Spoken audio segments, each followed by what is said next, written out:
A storybook land of gabled roofs and sculpted gardens where the air is fresh, the faces bright, and the sound of music in the wind.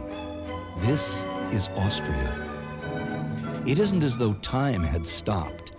Rather, there's a feeling that in these alpine heights, one has escaped the worst excesses of time and change. This is Austria. In this land, its villages, its ancient towns and cities, there's an excellence in everyday living that seems set to the music of the great composers. It's life with double whipped cream. This is Austria. This is Austria on the map. It's the heart of the European landmass, the crossroads of Europe. At one time or another, the Austrian Empire claimed most of Europe. The sun never set on the Austrian Empire. Now it's a small country. But modern Austria has made its smallness its greatness. Our Austrian crossroads will carry us to Innsbruck, the site of 2 Winter Olympics. The Austrian Alps, superb all-season sports. Salzburg, the festival city of Mozart's birth. Graz, Europe's bastion against invaders from the east. Piba, where the Lipizzaner stallions are bred. And Vienna, the crossroads capital.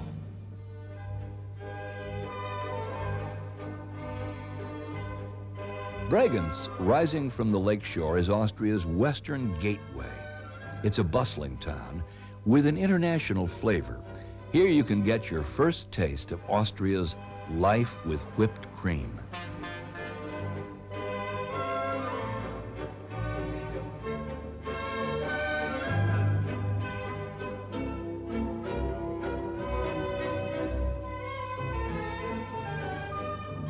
Crusaders approaching Austria from the west followed routes that took them to Lake Constance, the largest lake in Europe, which Austria shares with her neighbors Germany, Liechtenstein, and Switzerland.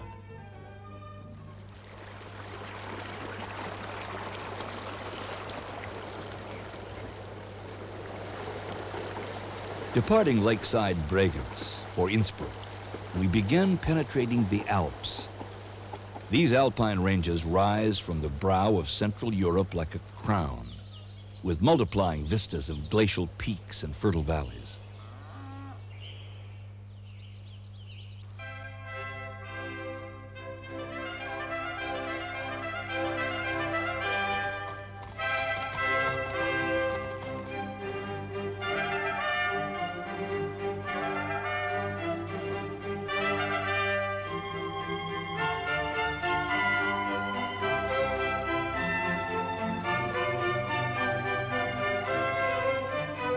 Innsbruck, cradled by the Alps, stone by stone, Innsbruck must be one of the most beautiful cities on earth.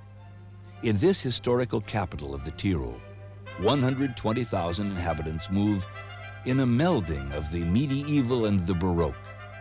It's a city made for exploring. It grew from a fort that the ancient Romans built, guarding a bridge over the river Inn, axis of the trade routes between Italy and Germany. Hence the name Innsbruck, Inn's Bridge.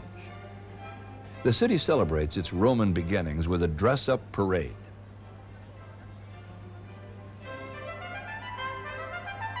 The Herzog Friedrichstrasse leads straight to the Alte Stadt, the Old Town. Medieval Innsbruck with a frosting of Baroque.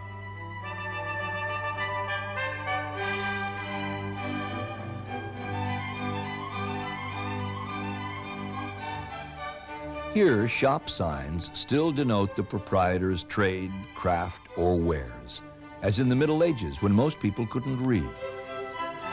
The town reached the pinnacle of its prosperity and power in the late 15th century under Maximilian I, who made Innsbruck his crown city. The city's present prosperity is evident in its fine shops, offering everything from Tyrolean dirndls and lederhosen to skiing equipment. The Goldenes Dachel is the gleaming landmark of the medieval quarter, the golden roof. In 1500, there was a rumor spreading that Duke Friedrich was broke, that the coffers were empty. This got the common folk to jeering, "Friedel the penniless."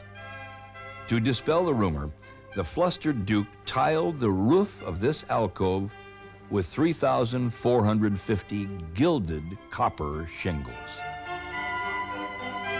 Later, Emperor Maximilian, that last holdout of the age of chivalry, would seat himself in this royal box and, surrounded by adoring ladies, behold his knights jousting in the street below. The town's main thoroughfare is named after a ruler of a later age, Maria Theresa, the beloved dowager of the 18th century. That lady had this Roman-style arch built as a memento of her son's wedding.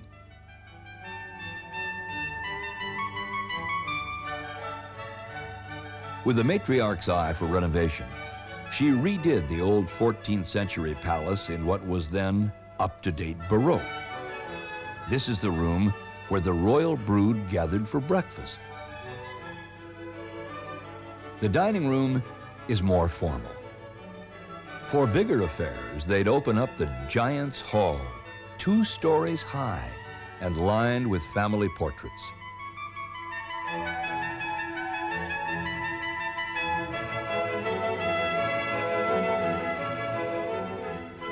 When Maximilian died in 1519, Innsbruck did more than mourn the emperor.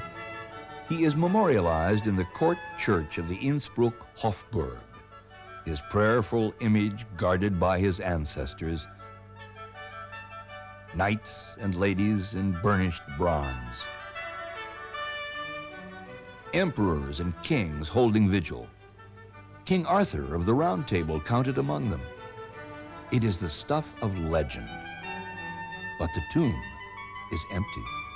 For this magnificent mausoleum was built after the mortal remains of Maximilian were interred in Wiener Neustadt, the city of his birth.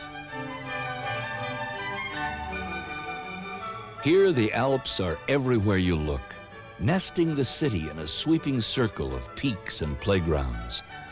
It isn't surprising that right downtown, you can catch a tram that whisks you skyward to Innsbruck's alpine backyard. Here, nature made the ideal home for winter sports. And twice Innsbruck has been selected for the International Winter Olympics. In 1964 and in 1976, when Franz Klammer had spectators gasping with his downhill run. And America's Dorothy Hamill won the world's heart as well as a gold medal. Just 3 miles from Innsbruck by bus or train is the village of Eagles, 1,000 feet above the city.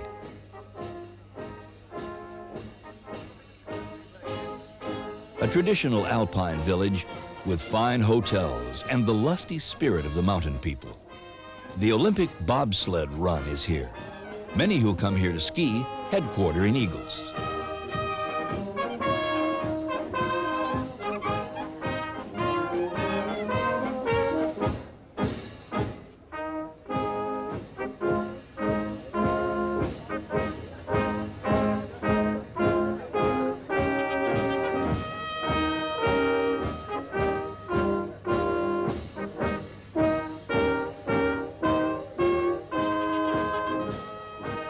In springtime, too, easily reached slopes around Innsbruck draw a host of skiers, some of them beginners. Patient instructors refer to their pupils as Skihassel, ski bunnies.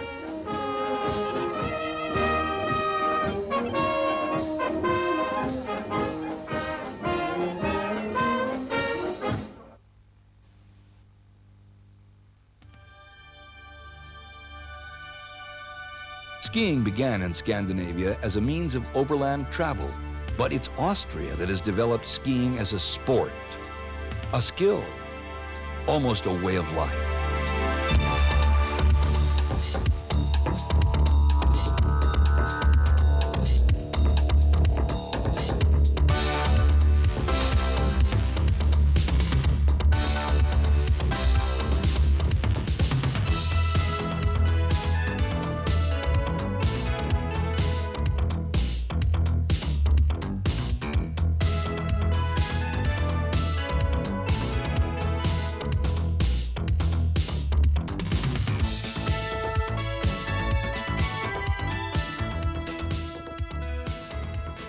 Hintertux is just one of the superb skiing areas in the Republic.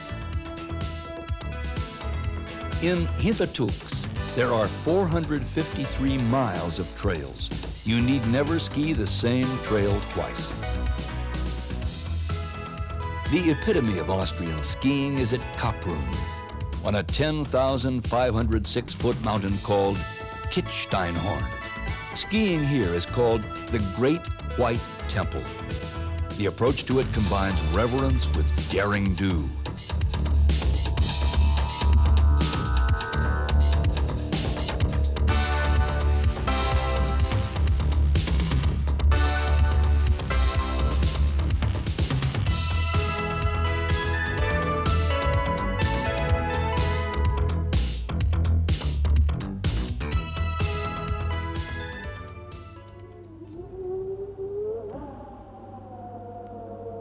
Alpine winters yield hard, and the glacial peaks never lose their snow cover.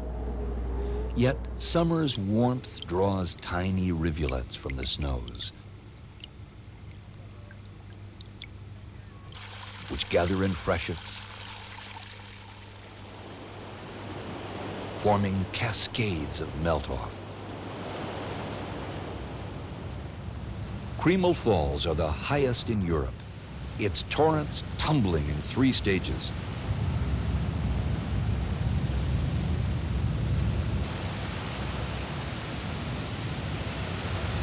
From a height of 1,250 feet,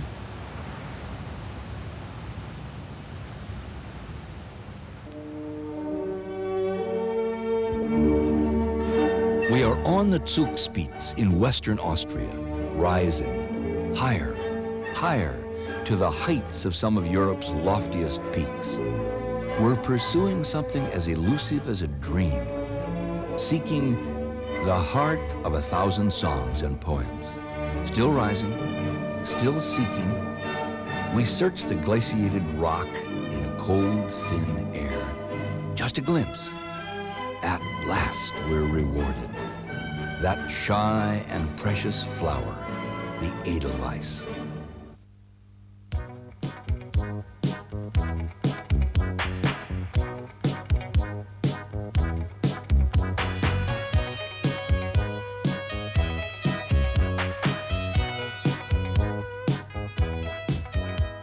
Touring Austria's always an adventure, sometimes a whoopee ride. These little Davids conquer the Goliath steeps of some of Austria's highest mountains.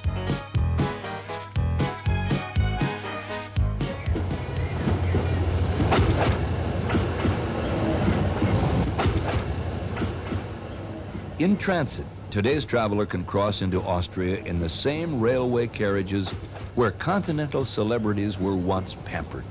The Orient Express. In the 20s and 30s, this was the glamour train of Europe, redolent of royalty and opera divas and Balkan intrigue. It's been a setting for novels, plays, and movies. The Simplon Orient Express, restored to its Art Deco splendor, made its inaugural run in 1982, offering the same luxuries, the same superb service that coddled the leisure class of a Europe that has passed into memory.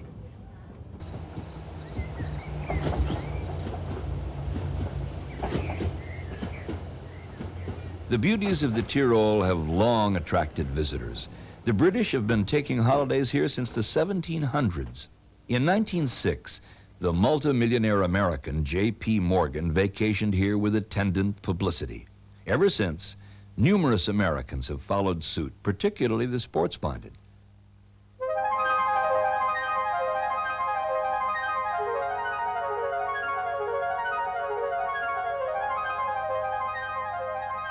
A way to view the 4 valleys that nestle Meyerhofen is to ride the air currents, hang gliding. Earthbound youngsters make the trek to Meyerhofen by the thousands, from every country where the sport is practiced. Here they escape the heavy burden of gravity in weightless circling between the impaling peaks and the underbelly of the heavens.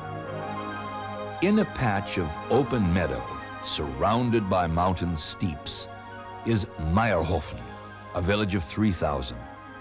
Though tourism is the mainstay of its economy, the friendly hospitality of its people is genuine. Besides, it was known for wood carving long before the chairlift of tourism. To collectors of this craft, Albin Marauder is a consummate master. It may seem childlike to some, whittling away at a block of wood, but Marauder handles his tools the way a poet guides his pens. An artist, that's Albin Marauder. The passion for quality craftsmanship, that's Austrian.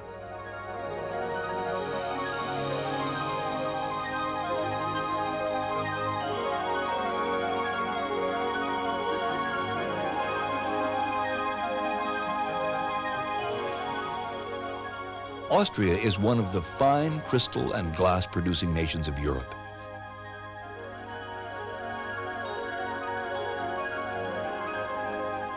These craftsmen are among the finest in the world. Crystal is cut on diamond cutting wheels so as to catch and scatter the light. Etchers incise soft, fluid patterns onto the ice-hard surfaces. Painters add touches of delicate color.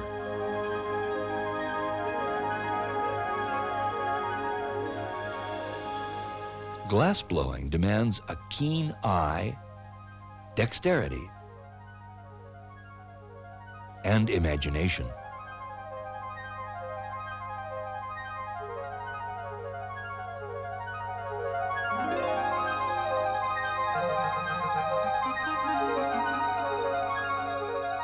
Austrian glass ranks with the world's finest.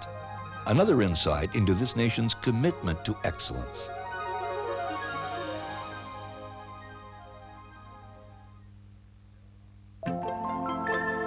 Zell am See, on the shores of Lake Zell, is a lure to summer vacationers.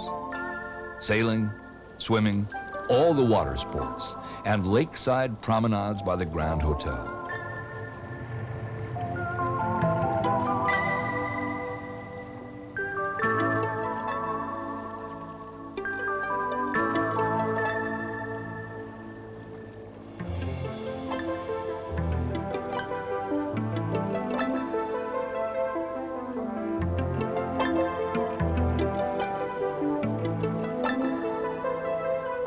This area of Austria has earned the title Europa's Sport Region.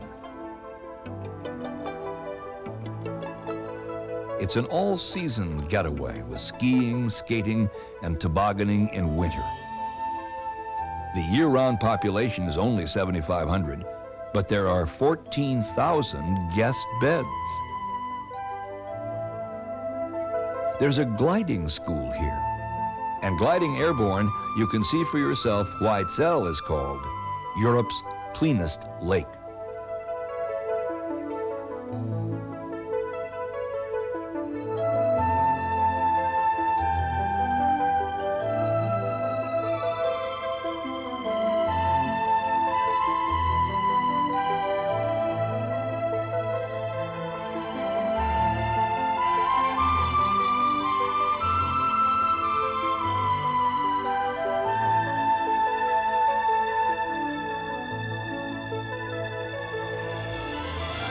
If you're motoring through Austria, there's a north-south route that was trailblazed by the Romans. With the coming of the automobile, it's been considerably improved. But have your brakes checked first. The Großglockner Road.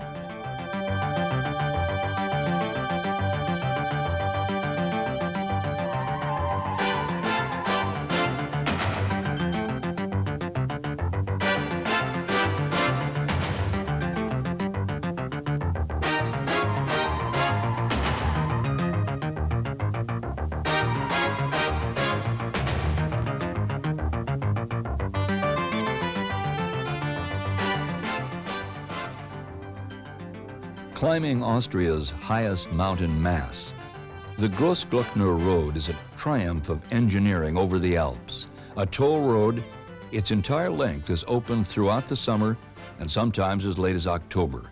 depending on how much snow has fallen by then. There are superb views of the Großglockner, Austria's highest peak. You may pull over and venture to the Passterze, Europe's oldest, most massive glacier. Eternal ice. It's a rarefied world up here, frozen into silence.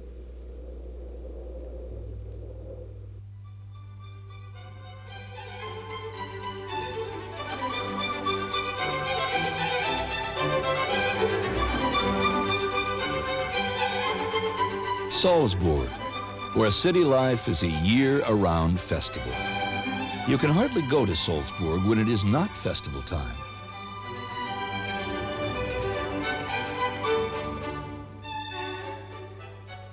A city of almost 140,000 lies so close to the West German border that Munich is its nearest urban neighbor.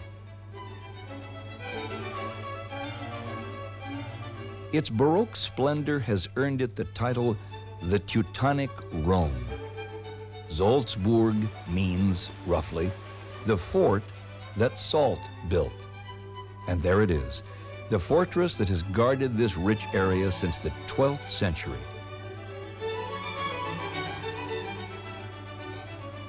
Half a millennium before Christ, Celts were lured here by the vast salt deposits. In 40 AD, the Romans arrived. Salzburg's imposing cathedral.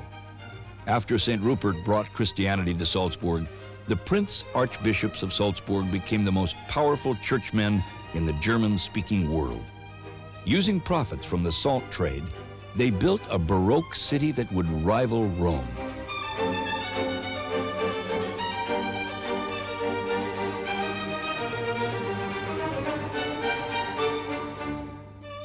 The city grew to spread out on both banks of the Salzach River. Like salt, tradition endures in Salzburg. Where one might find a filling station in an American city, one finds ornate baths and drinking troughs for horses.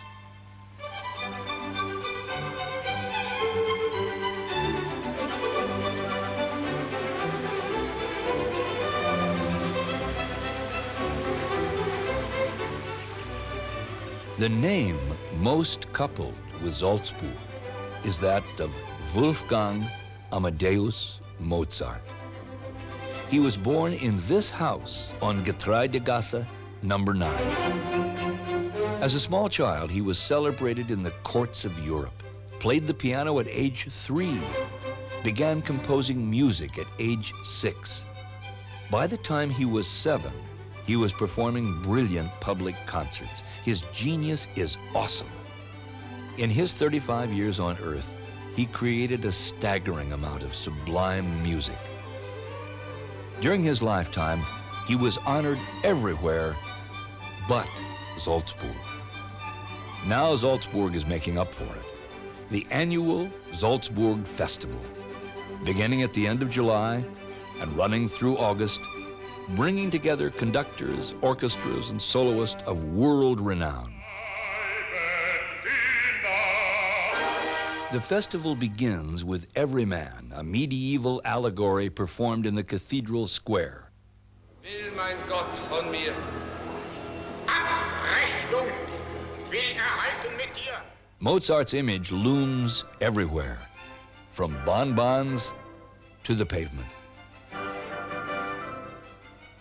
In all fairness to their creator, confectioner Paul Fürst, the Mozartkugel candies have a pedigree of their own. They took a gold medal at the Paris exhibition of 1905. Almost 100 years hasn't reduced their quality or their calories. Pistachio marzipan is cuddled in nougat and then dipped into rich chocolate.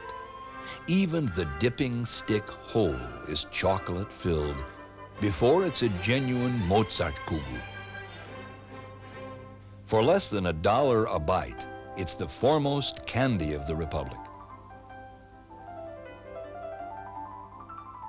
Founded in 696 AD, St. Peter's is certainly one of the oldest abbeys in Europe. and its cemetery one of the most beautiful.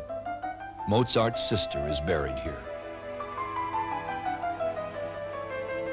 On the right bank of the river, in the less crowded part of the city, stands Schloss Mirabell, a love palace built in 1606 for a lady named Salome Alt. Today, Salzburg newlyweds have their wedding pictures taken here. Hellbrunn Palace is a short ride from the city. It was built in the 17th century for a merry archbishop who loved playing pranks. These Baroque fantasies were designed by either a mirthful genius or a plumber gone berserk. A troupe of mechanicals performing to the rise and fall of water pressure. The bishop's best prank is dousing an unwary visitor from concealed spouts. Of course, the bishop would be bone dry, holding his sides with laughter.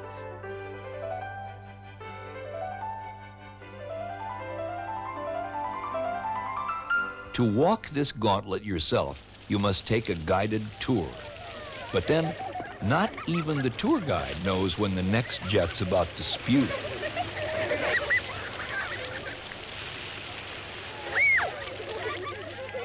The Trapp family singers hailed from Salzburg, and a film was based on their lives that almost everyone has seen at least twice, The Sound of Music. Broadway's Rodgers and Hammerstein did more for Salzburg's fame than anyone but Mozart. There are tour buses to the film's locations.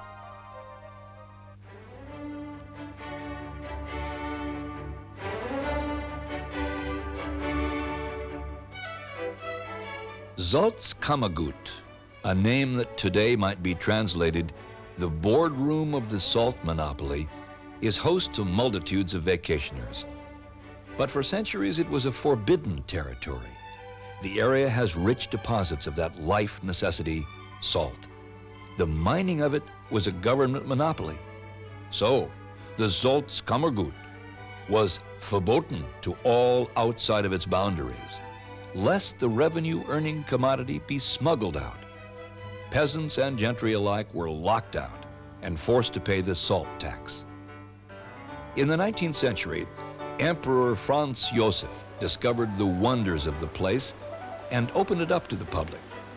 He had built a place to stay while he vacationed here, the Kaiservilla. An unhappy event marks the place.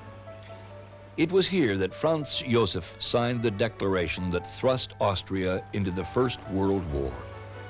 The fate of the empire was weighing on his shoulders, and they bent. The emperor had been lured to the Salzkammergut by the curative waters of this lovely spa. And overnight, Bad Ischl became the place to summer for the aristocracy. Today, Bad Ischl is one of the best equipped spas in Austria. Its gardens are superb.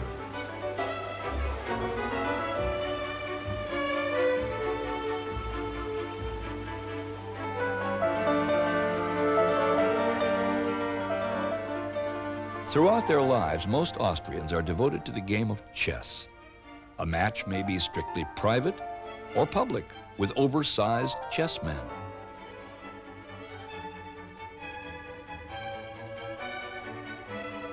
Well, what are a people to do who at one time ruled half of Christendom?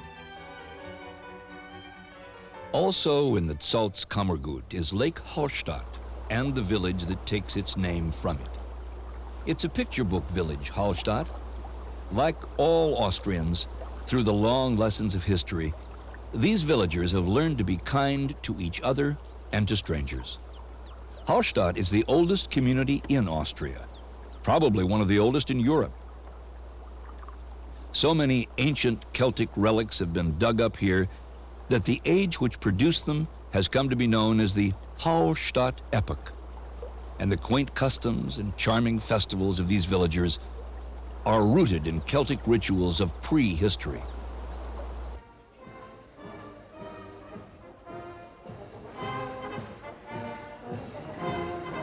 Dipping into the forests and valleys of the countryside, We're more aware of the villagers, whose lives flow in easy harmony with the round of changing seasons.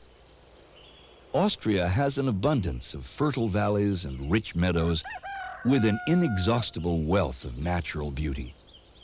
Austrian communities are set firmly in a bedrock of tradition, especially in the agricultural areas. Summer is the time when farmers work the hardest. Here, farm families love the soil they work. 2/3 of Austria is covered by Alps, and the population density is high, 250 people to a square mile. Every little plot of soil is under cultivation. Harvests are bountiful, as appealing to the eye as they are nutritious in the end results. The hearty fare that Austria is known for. Wurst, that plump monosyllable that in German means sausage. Wiener Schnitzel, excellent cheese. Goulash and goulash soup that are so tasty you can hardly wait till the next time.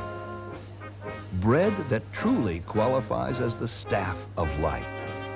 The most irresistible pastries on earth, not excluding the strudel.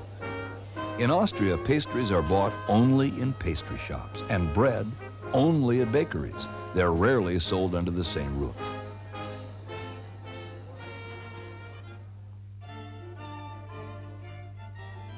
For centuries, Styria was a bastion against invading Muslim Turks, defending faith and families from castle citadels. Understandably, the Styrian capital was an arsenal. But today, the city of Graz is a trusting, friendly place. A university city, it's world famous as a research center. 6 Nobel Prize winners came from Graz or worked here. The population is only 250,000, but it seems bigger. Old Town, still teeming with inhabitants, is a stroll on cobblestone through another age. Yet architectural styles reflect the span of time since Graz earned its status as a town in the 13th century. This staircase leads up to the old battlements and a view of this city on the banks of the river Mur. All that remains of the fortifications is this tower. During the Napoleonic Wars, these tough Styrians were finally beaten. The victorious French were about to destroy this tower. It was so loved by the citizens that they collected 3,000 guilders and ransomed it.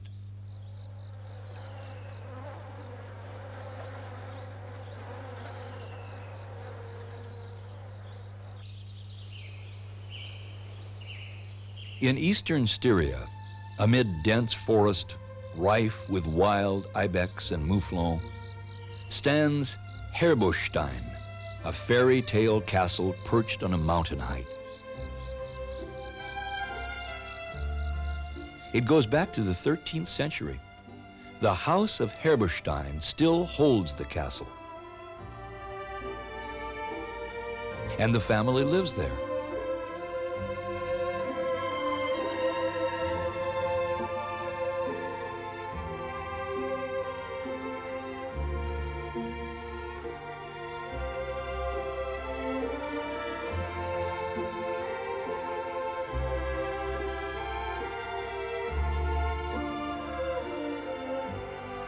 Those stallions that are taken on global tours of Spanish riding school exhibitions have been bred at Piba in Styria since the end of World War I.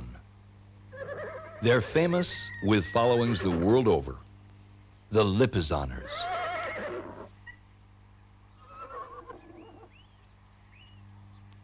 In 1580, Archduke Karl of Styria established the stud farm at Lipiza near Trieste in what is now Italy. Stallions were brought from Arabia and mares from Spain. After the First World War, Austria lost Lipiza. Studs and mares were respectfully transported to this farm in Styria. Most are pure white, but some are a speckled gray. But the foals are born black. This foal is just 4 hours old, but was standing within an hour after birth. In 2 to 5 years, the coat gradually changes to white. Soon, the grooming will begin, and lengthy course of training before going to Vienna.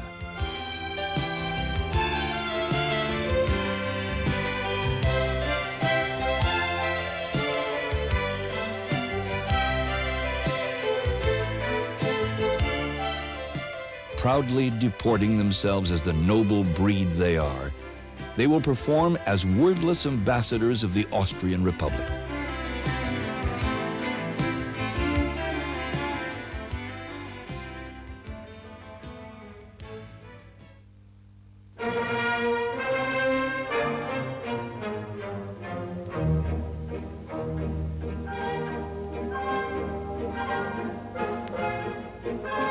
It's summer, and touring by riverboat is lovely. Passau to Vienna is a 2-day trip.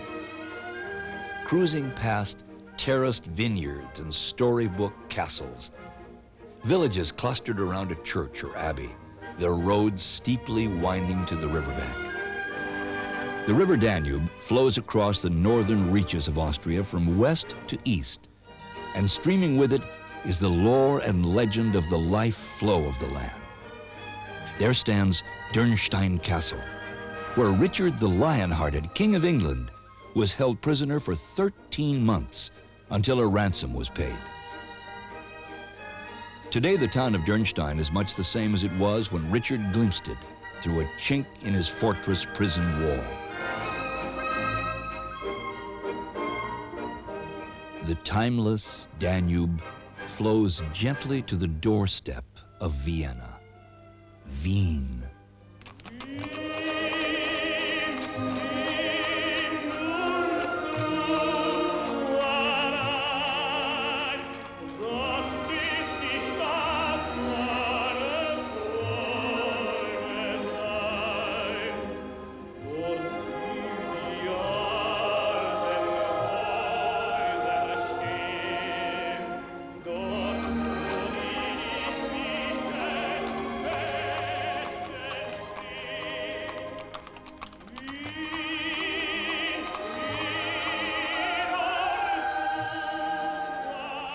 Austria's capital is a 156 square mile melding of a mellowed past and a future-oriented present.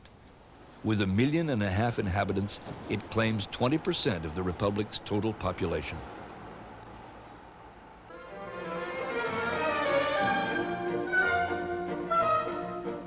Belvedere Palace is a dazzling example of the Baroque, perhaps the most beautiful palace in all of Europe. It was built for Prince Eugene of Savoy, a genius of a fighting general who helped repel the Ottoman Turks that besieged the city in 1683. From the gardens, there's a fine view of the old, very old city. Vienna is sectioned into 23 districts. This is District Number 1. Throughout the Middle Ages, and for centuries afterwards, District 1 was all of Vienna. It was walled in by fortifications. Then, as now, Stephansdom, St. Stephen's Cathedral, was the city's heartbeat. Its beginnings dating from the 12th century, the landmark Alter Steffel, Old Steve. Its 450-foot tower is a source of civic pride for Vienna and the ecclesiastical focal point for all Austria.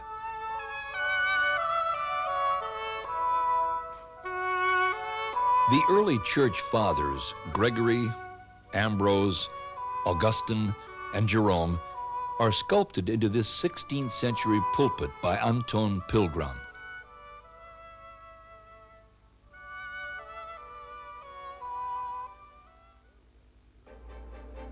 Air raids during World War II took their toll on St. Stephen's. Stone by stone, the cathedral was repaired not only by the Viennese, but with the help and contributions from every corner of the land.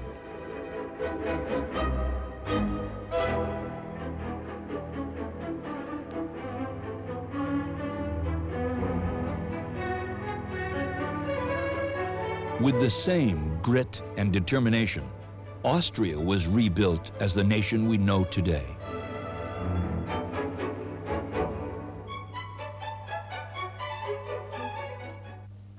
Carriage rides throughout the city began here, the cathedral courtyard. These cabbies, called fiacca here, have been operating since 1670.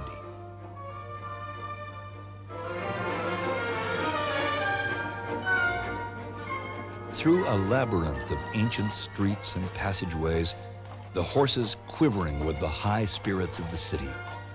A stop, perhaps, at one of the elegant shops for which the Kärntnerstrasse is known. The Opera Ring and the Staatsoper, one of the greatest of grand opera houses. Though a typical Viennese tends to laugh off life's most outrageous foibles, music is taken seriously.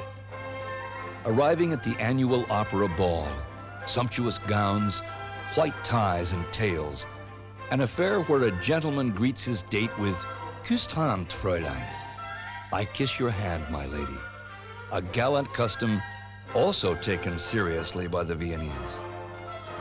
Vienna has always been a mecca for musical genius.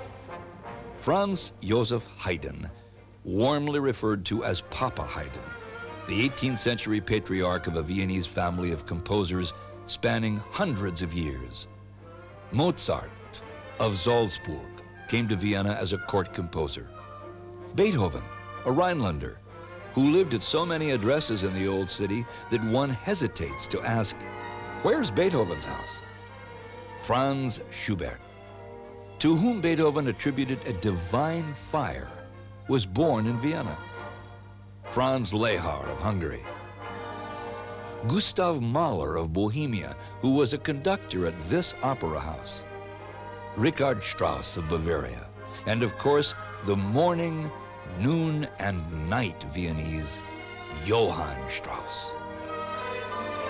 Music is inescapable, as though the air one breathes in Vienna were of a different chemical composition, 1 part oxygen to 2 parts melody. Even the famous flea market is musical.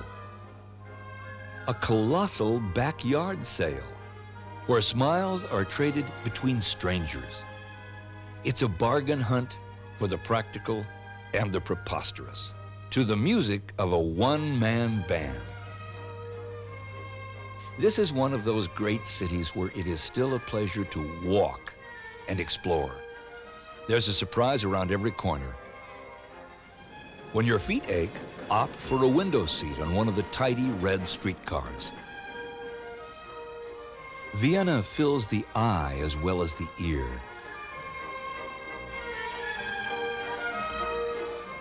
Karlskirche, a Baroque masterpiece of a church dedicated to St. Charles Borromeo, the fulfillment of an emperor's vow on surviving the plague of 1713.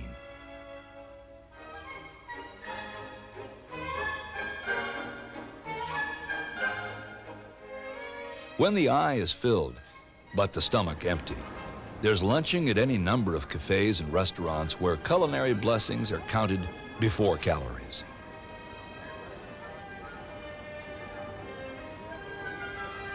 Then a sweet-tooth pilgrimage to Demels, former pastry chefs to the imperial family.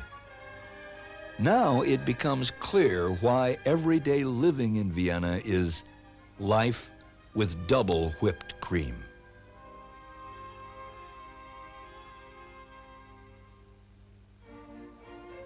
Vienna is haunted by the bigger-than-life ghosts of its imperial past. This city has always been a hub, with spokes joining Western and Eastern Europe. As Count Metternich, the 19th century statesman, once exclaimed, "The Orient stops at Vienna." This is the Hofburg, a city within a city, the bastion of the ruling Habsburg family. Grasping the scepter in 1278, the Habsburgs ruled for 640 years, hatching 20 emperors. As rulers, they chose diplomacy over troop deployment. the minuet to the goose step, breeding for more empire, not battling for it. Just a glimpse at the crown jewels in the Hofburg treasury gives a clue to the scope and splendor of the empire.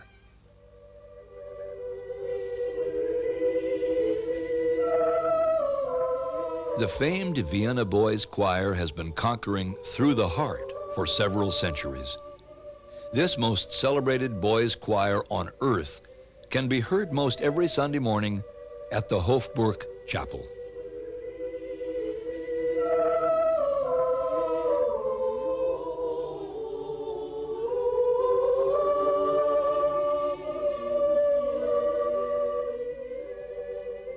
Today's imperial cavalry is Viennese crafted at the second oldest porcelain shop in Europe.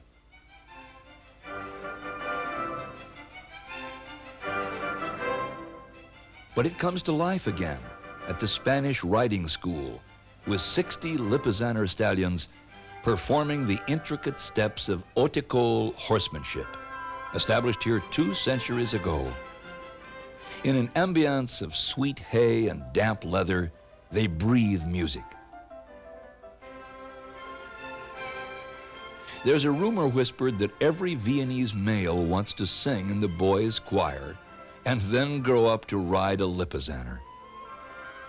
Much of the imperial collection of paintings can be seen in the Museum of Fine Art.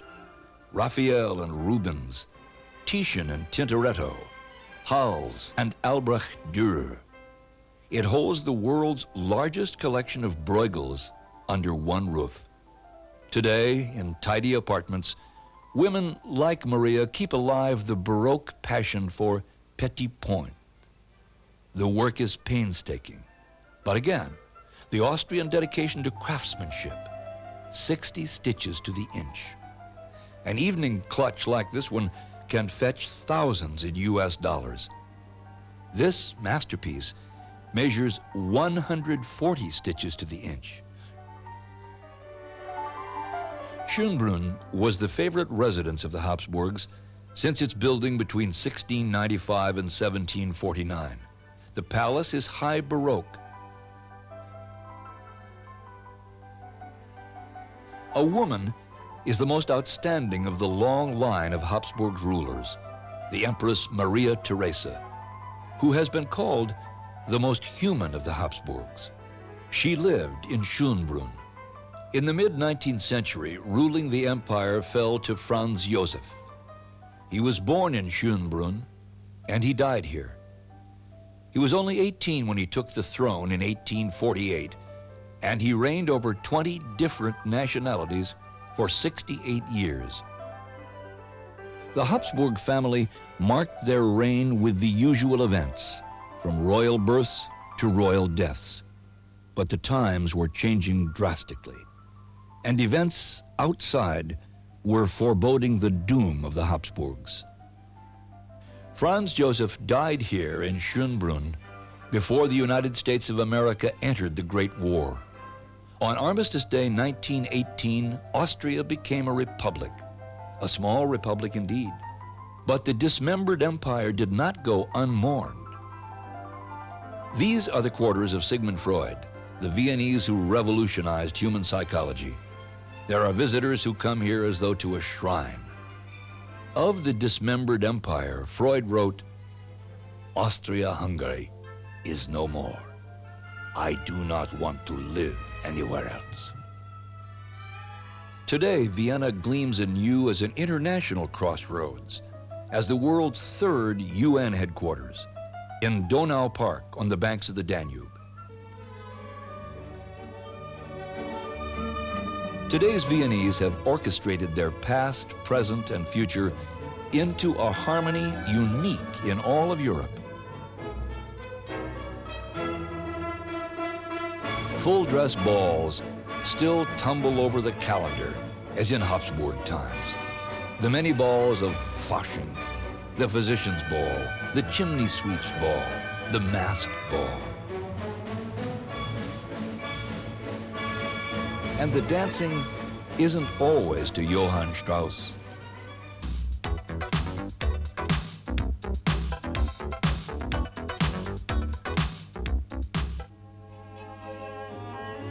dining and cuisine have the same old elegance.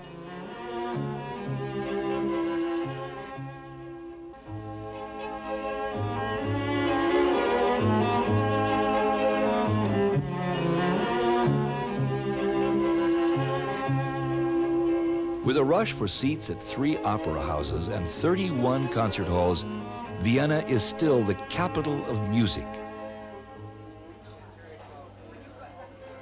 A day after the night out, the performances may be critiqued to shreds in that most venerable of Viennese institutions, the coffee house. In 1683, the Ottoman Turks failed to take Vienna by force of arms, but the Viennese were conquered by the coffee beans that the Turks left behind. There are close to 2,000 coffee houses in the city, steeped in 3 centuries of tradition. You're never hurried here. Catch up on letter writing or postcards. Some furnish billiard tables. It's an oasis for solitude, for friends, for visitors. And the welcome mat is always out.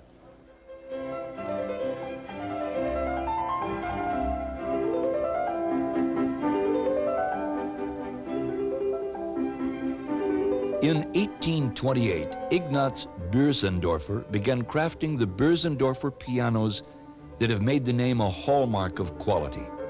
By 1845, he had won a trove of gold medals, earning him an appointment as piano maker to the imperial court.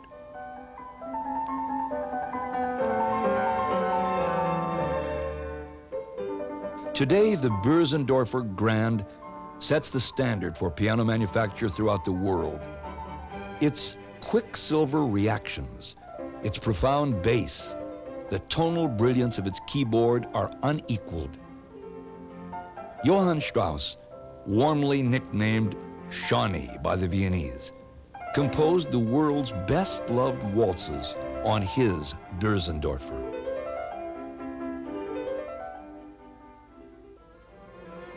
This is the room where he worked. Above all other composers, Johann Strauss provides the world with a common musical meeting ground. His Blue Danube Waltz and Tales of the Vienna Woods are the anthems of Vienna.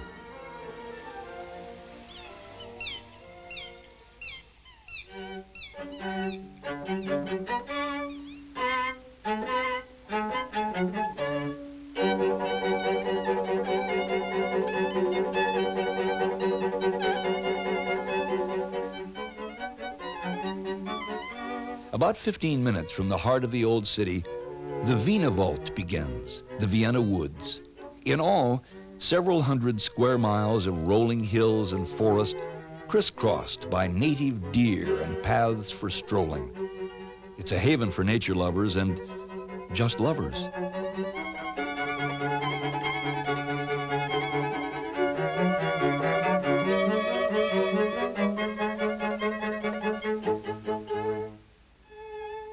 Beethoven used to wander through these woods. Once he got lost, the police came across him and demanded his name. Van Beethoven, Ludwig. For impersonating a great composer, he was hauled off to jail, where he languished for 3 days before convincing identification was established. Vienna is patchworked with parks. The Prater, the most popular. This giant Ferris wheel is the Prater's emblem, the most famous Ferris wheel in the world. It's also the world's slowest, turning at the speed of 2.5 feet per second. It was constructed at the end of the last century. 430 tons of iron, reaching a height of 212 feet. Nestled in the city's outskirts are sleepy hamlets with vineyards. Here, when a house or tavern displays fir twigs in a bunch, it signifies that the Heurige, the year's new wine, is ready for sampling. It's then that wine lovers flock to villages with names such as Nussdorf and Grinzing and sundry others to enjoy Heurigen. Autumn winds croon a finale to summer. The elk seek lower ground for grazing.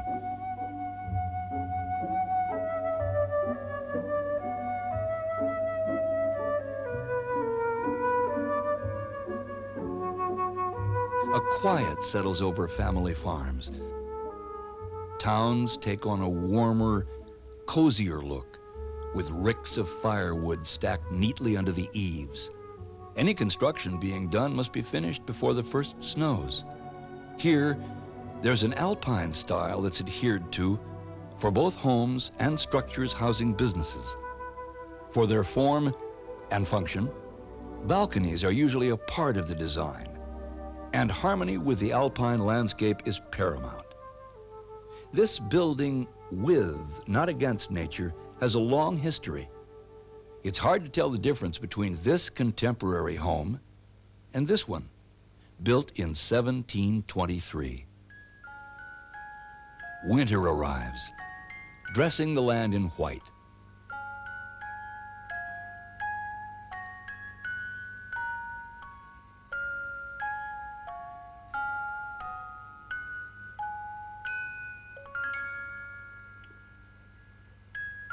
But Austrians don't hibernate. Getting ready for Christmas, their arms are open to the wonders of the coming cold months. Austria has given a treasured Christmas gift to everyone in the world who seeks joy in that winter solstice holiday. It was the year 1818. The organ had broken down in the village church at Oberndorf, just outside of Salzburg. There would be no music for the Christmas Mass. So the parish priest, Father Josef Mohr, and a musician friend named Franz Gruber put their heads together. Father Mohr wrote some lyrics, and Herr Gruber set them to a melody he wrote and arranged them for two male vocalists and solo guitar. This is the way this song sounded when it ushered in Christmas for the first time.